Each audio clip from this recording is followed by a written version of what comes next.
I have joining me now in the studio one of the returnees, David Koscieldo, who came in on Saturday. David, thank you for joining me. Thank you. Well, you're a sight for sore eyes, I must say. So you came in yesterday, right? Yes, ma'am. And how was your flight? First of all, thank God for the flight. It was actually straightforward, but it was good, but just a bit miscommunication because we were told that we're going to land in Abuja. We did. Then from there, we're going to be taken to Lagos. We were taken to Lagos, but not at the earliest. We were taken extremely late. But other than that, it was a good flight, and I thank God for that. And Lagos was your final destination? Yes, ma'am. So your folks may have been very anxious to have you back home. Yes, they were. Wondering why you're in the country and why you're not in Lagos already. Well, great to see you. First of all, how are you feeling about being back home, fleeing the fighting in Ukraine, that you're safe, home and sound? I won't lie to you, I feel very good. And I'm happy because at the moment, people, my friends and family, they are relieved. Because when I came back yesterday, my mom was literally crying, and I could see it in her eyes that she was really praying, and she was really, really, really emotional. And if that was the case, what of other people that their children were stuck there, and even the people in Sumi that their children aren't back yet? So I'm happy to be back, and thank God for that. Yeah, we're happy to have you here. Where were you, when the invasion started? So I was in Lviv. It's a city towards the west side. It shares border with Poland, and yeah, that's where I was. But there were other people in different cities. I had some friends in Kyiv, some friends in Ternopil. So Ternopil, Uzhgorod, and Lviv were relatively safe. But we didn't know what was going to happen next. So everyone decided, okay, even though my city was the safest, we just had to leave on impulse because we didn't know what was going to happen next. Because if they started attacking civilians, we were part of the civilians then. So you saw them attacking civilians? Not attacking per se, but if they strike a building, for example, and the building tumbles over civilians, they just say, oh, they struck a building, but we're part of the way. So that's it. But they said they didn't attack, but I said if a building is struck and it falls on a civilian, lives are lost. So did you ever get to hear any of the explosions go off close to you? No, because as I said, Lviv was the safest, but I had friends from Kyiv that literally said they saw the explosions right beside their building, and they were like, no, they can't stay here, and they all started moving. So you made a decision at the right moment, I would say, because Lviv, although hasn't come under any attacks, but the city still is relatively safe. So on what day during the invasion did you finally leave Ukraine, and where did you go? Okay, so the explosions happened last week, Thursday, 2 weeks ago on Thursday, and so we decided, okay, we had the president, NSU president, Angela. He said, okay, because at that time I think people were evacuating Thursday in the evening, so he said he's going to help us. This was the day that the invasion happened.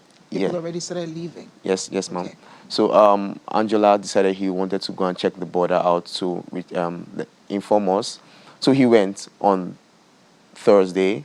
He walked a couple of hours, 6 hours, because taxis, because it's not only us, but every Ukrainian were leaving, and taxis were needed then because taxis were in high demand. So on Friday, Angela communicated to us he was in Poland, and okay, us as a group, a Nigerian group, we said, okay, almost 40 of us in Lviv, the medical university, we said, let's all move together.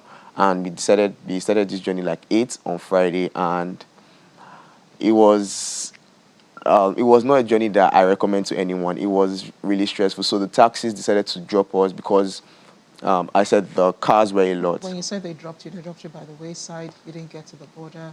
Yes, it's not because they were oh, just drop down, or it was because there were a lot of cars. And I said taxis were needed so in high demand. Traffic congestion, which is why you didn't go any further. Yes, and yes, ma'am. And so they dropped us couple of kilometers, like 20 kilometers. So it's like walking to the border. We walked for like an hour plus. You know, all of us were still in high spirit, so we're all chatting, we're all playing. So we got to the border, and it was a different story. They said that, okay, said we can't continue on foot. And at that point, they said we only need vehicles. So at that point, we're all like, we didn't know what to do. Fortunately for us, we had a vehicle that came, like a big coaster bus that came, but it said only women and children. So the girls that were with us, they entered the bus, they went towards the border. But us, the guys, were like, it just got to the point that, you know, started to split up and was like, okay, every man for themselves. So there was confusion then. And by that time, when the girls were reaching the border, they said that no, they took them back. Maybe because they didn't have the appropriate documents. I don't know. So the girls were taken across the border.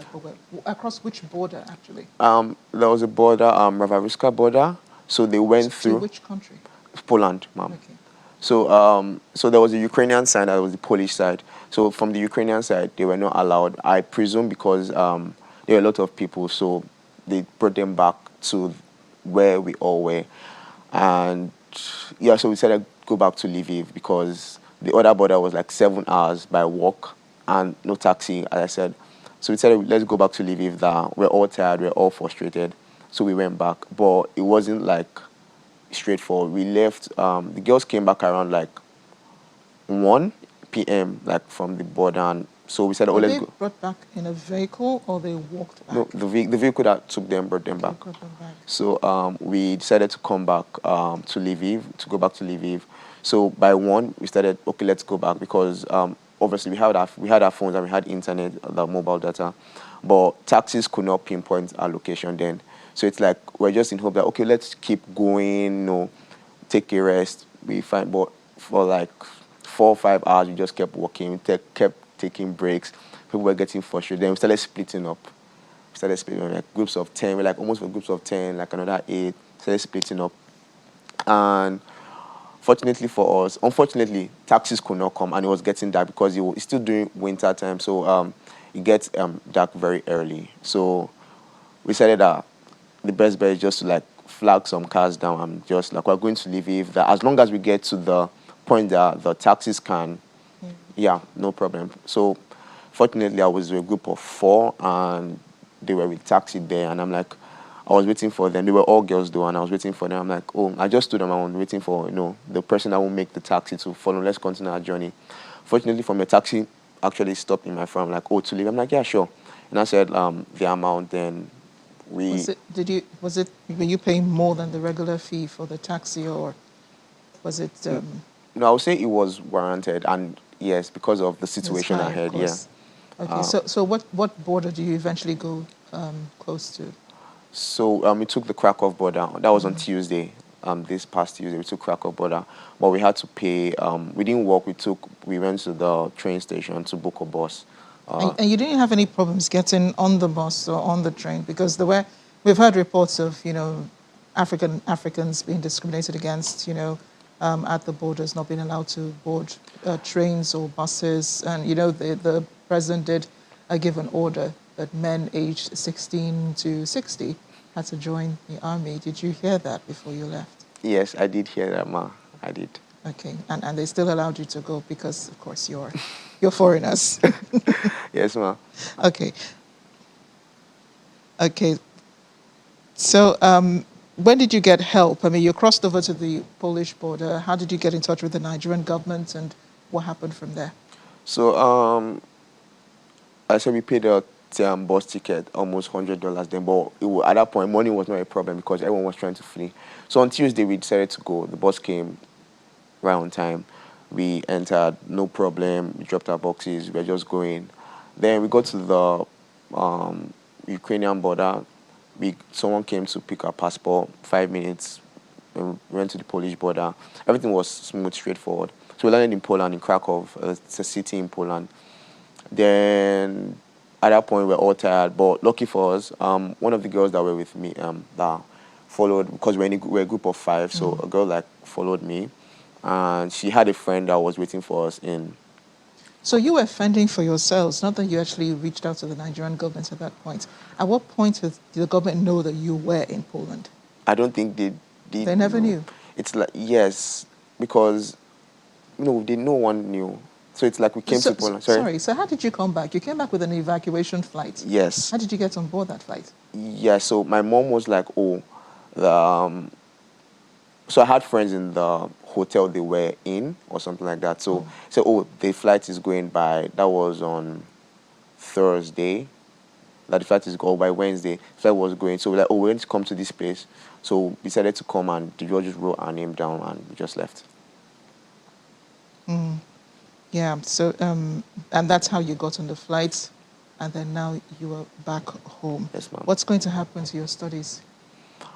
Well, that's up in the air, ma'am. I've been talking with my parents, and lucky for us, Poland they've been like, we've seen some applications that if you want to like move schools to Poland, and my school they've been like, we need, because people, they know that even our school, they don't know when it's going to end. Yeah. So it's like, they're like, if you need some documents, this.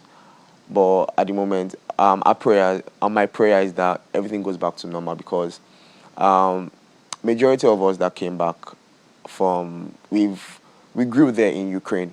We made mistakes in Ukraine. We got better in Ukraine. Because some of us had an adult life there. Like me, I'm still 19. So basically, you will grow. Yeah, I did grow in Ukraine. I met good people in Ukraine.